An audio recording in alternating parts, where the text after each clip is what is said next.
In the beginning, there was a cry, not the cry of a newborn, nor the shout of a conqueror, but the raw, broken sound of a man who had reached the end of his strength and found no answers waiting for him there. It rose from the dust of a ruined village, from the ashes of prayers that seemed to have gone unanswered, from a heart that had believed deeply and now bled quietly. Where are you? The question did not echo into emptiness. It rose into the heavens, where silence itself seemed to listen.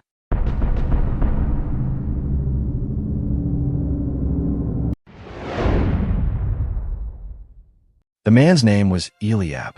He had once believed with the uncomplicated faith of morning light. God was good. God was just. God protected the righteous. That was what he had been taught. That was what he had sung. That was what he had whispered to his children at night. But now the ground beneath his knees was soaked with grief. His wife was gone, taken by illness that prayers did not heal. His youngest son lay buried beneath a tree he himself had planted. His fields had withered under a sky that would not rain. And his faith, once steady as stone, now trembled like a candle in a storm. Eliab looked up again, his voice breaking. I did everything they said. I obeyed. I gave. I trusted. So why does it still hurt like this? There was no thunder, no vision, no immediate answer. Only the wind moving through broken branches, whispering like a question returned unanswered. Long before Eliab, another man had asked the same thing. His name was Job. Scripture says Job was blameless and upright, a man who feared God and shunned evil. He had wealth, children, honor, and peace, until in a single stretch of days, everything collapsed. His livestock was stolen. His servants were killed. His children crushed beneath falling beams. His own body struck with sores from head to toe. Job sat in ashes and asked the question humanity still asks today. Why? Why do the righteous suffer? Why does God allow pain? Why does heaven remain silent when the innocent cry out? Even Job's friends, armed with theology but empty of compassion, accused him. Surely you sinned. Surely you deserve this.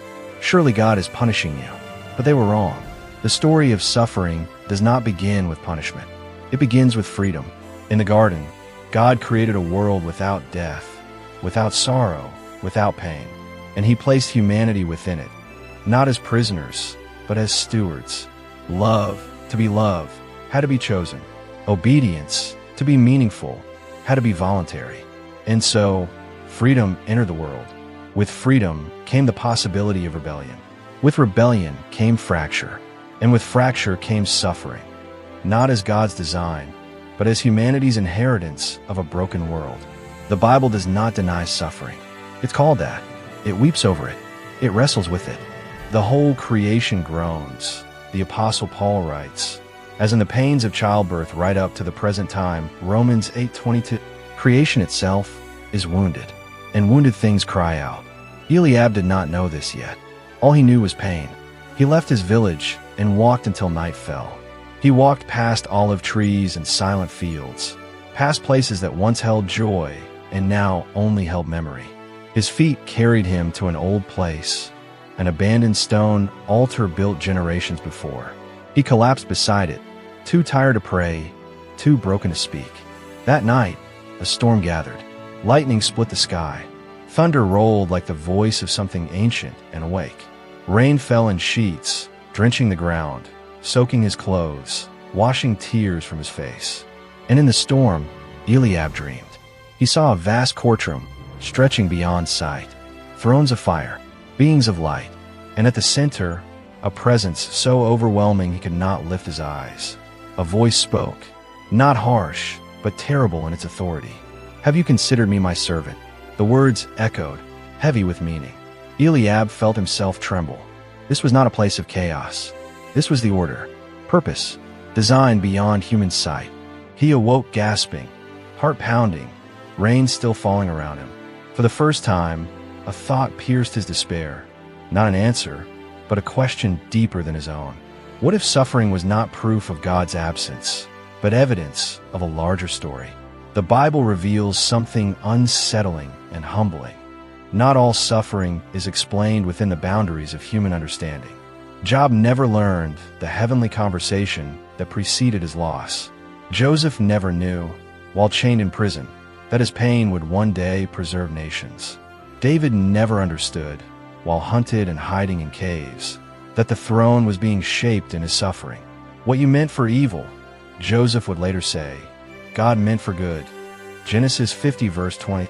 But those words were forged in years of betrayal, injustice, and silence. Suffering, Scripture shows us, is not random, nor is it always an immediate correction. Sometimes it is refined.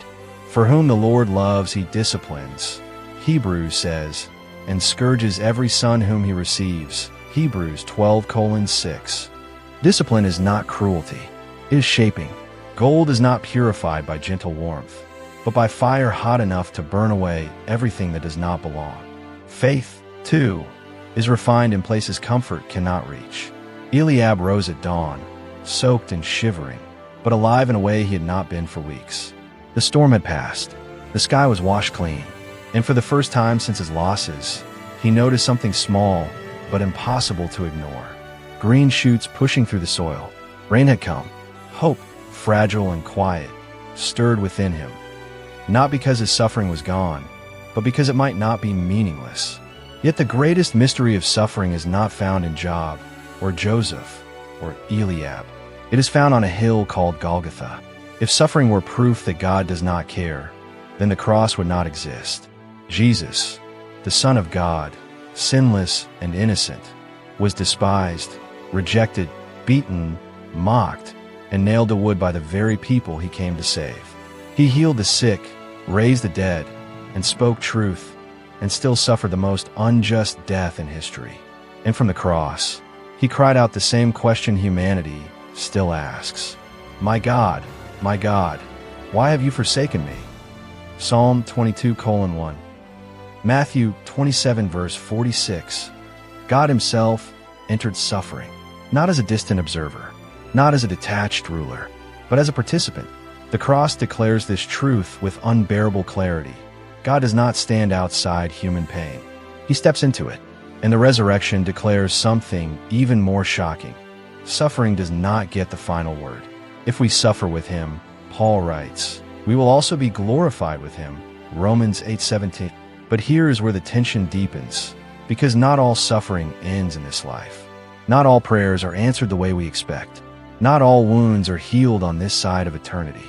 This is where faith is tested not by miracles, but by endurance. Eliab returned to his village, changed, but not restored. His wife was still gone. His son was still buried. The ache remained, but his questions had shifted. Not, why me? But, who are you shaping me to become? Not, where are you? But, how can I trust you even here? Yet even this was only the beginning. Because suffering, according to Scripture, unfolds in layers, and some answers are not revealed until the final pages of the story. The prophets speak of a day when tears will be wiped away, when death will be swallowed up, when pain will no longer teach because it will no longer exist. But until then, humanity walks the tension between promise and pain. And Eliab would soon discover that his suffering was connected to something far greater than his own life. A truth that would test his faith beyond anything he had yet endured. Because the question is not only why God allows suffering, it is what he is preparing the world for through it. And that revelation was still to come. The story does not end here. It has only just begun. The silence after the storm did not mean the story was over. If anything, it meant it had moved deeper, beyond what eyes could see, beyond what reason could measure. Eliab carried the image of the heavenly court with him as he returned to his village. It followed him into his waking hours, unsettled his sleep, and haunted his prayers. The voice he heard in the dream, steady, sovereign, unafraid, did not answer his questions. It reframed them. Have you considered my servant? It was not a question born of doubt. It was a declaration of trust. Days passed.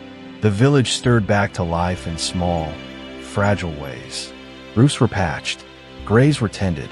Words were spoken again, though carefully, as if too much noise might summon fresh grief.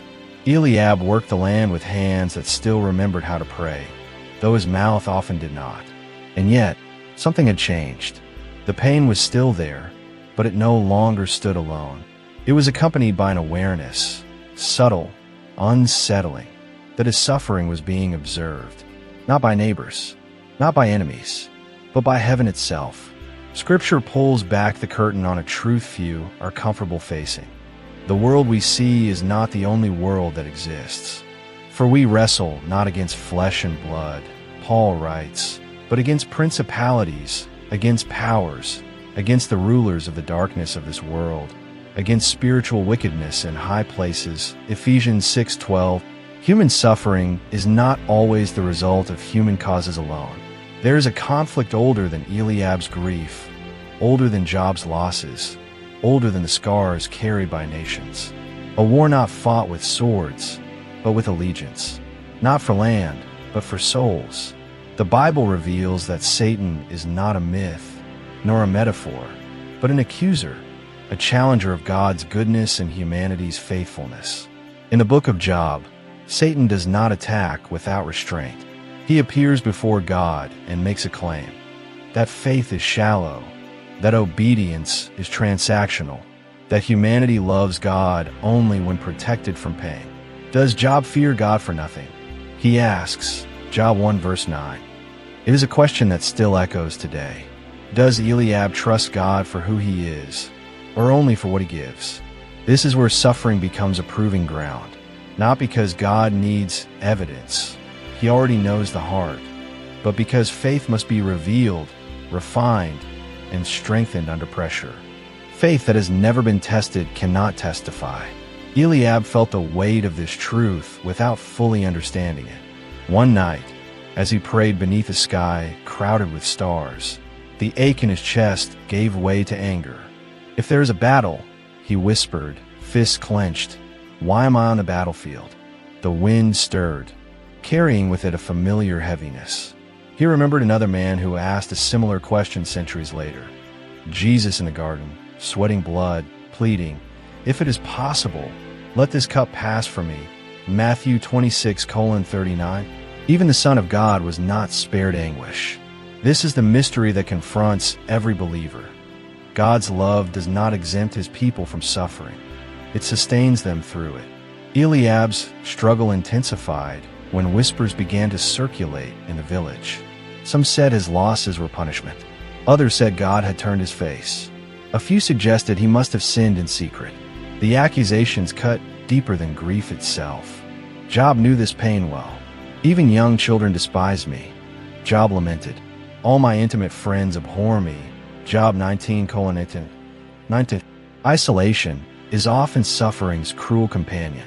But Scripture warns against drawing conclusions from circumstances alone. Jesus himself rejected the idea that tragedy was always the result of personal sin. When asked about a tower that fell and killed many, he replied that they were not worse sinners than others. Luke 13:4-5. Suffering is not always an indictment. Sometimes it is an invitation to trust when clarity is withheld, an invitation to remain faithful when rewards are delayed, an invitation to participate in a story larger than comfort. The unseen conflict escalates in moments like these, when faith wavers, when bitterness tempts the heart, when despair whispers that God is either absent or unjust. Satan's strategy has never changed. If he cannot make humanity curse God in anger, he will try to make them abandon God in silence. Eliab felt this pull. There were nights he stopped praying, not out of rebellion, but exhaustion. And yet, even then, God remained. The Lord is near to the brokenhearted, the psalmist writes, and saves those who are crushed in spirit. Psalm 34:8. Near does not mean loud.